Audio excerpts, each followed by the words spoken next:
रामचरितमानस में भी कहा, समरथ को नहीं दोष गुसाई, रवि पावक सुर सर की नाई।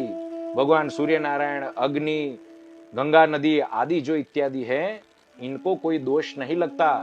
वो गंगा में कई लोग बह जाए, थोड़ी अशुद्ध हो जाए, अग्नि सबको भस्म कर दे, सूर्य नारायण सबको गर्मी के दिनों में, ग्रीष्म ऋतु में कितना भी कष्ट दे, उनको कोई दोष लगता नहीं है, क्योंकि वो ईश्वर कोटि, वो तो साक्षात ईश्वर स्वरूप है। इधर भागवत जी में भी यही कहा सुखदेव जी ने, धर्म व्यतिक्रमो दृष्ट ईश्वराणाम च साहसम तेजी यसाम न दोषाय भने सर्वभुजो यथा। धर्म का उल्लंघन ईश्वर कोटि के मनुष्य ने किया है, उनको किसी भी प्रकार का दोष नहीं लगता।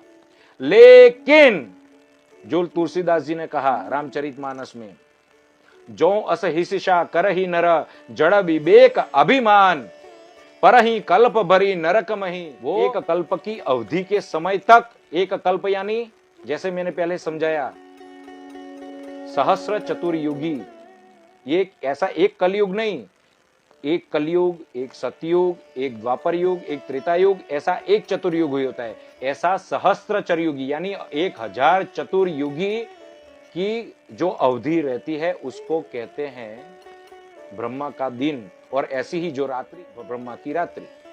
ऐसे एक कल्प तक वो नरक में पड़ा रहता है।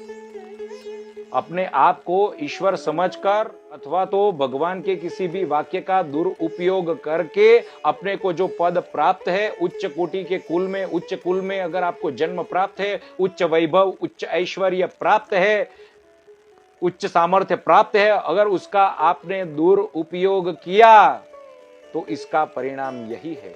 यही कहते हैं, नैतत् समाचरित जातु मनसापि यनीश्वरः विनश्यत्याचरन् मौढ्याद् यथा रुद्रोब्धिजम विषम। भगवान शिव ने समुद्र मंथन के समय जो विष की उत्पत्ति हुई, वो विष का पान किया। आप नहीं कर सकते, अन्य कोई मनुष्य नहीं कर सकता। इसको देखकर अगर कोई मनुष्य अपने आप को ईश्वर समझकर अगर विषपान करता है तो उसका नाश निश्चित है। इसलिए फिर से कहा गया, अपने आप को जो है उसी रूप में ही प्रस्तुत करना चाहिए। आपका जो आचरण है वही कहना चाहिए। आप में जो आचरण नहीं है, और यदि आप कह रहे हैं तो आपको ये स्पष्ट कर देना चाहिए कि ग्रंथ में ये लिखा है, लेकिन मेरे आचरण में ये नहीं भी हो सकता है।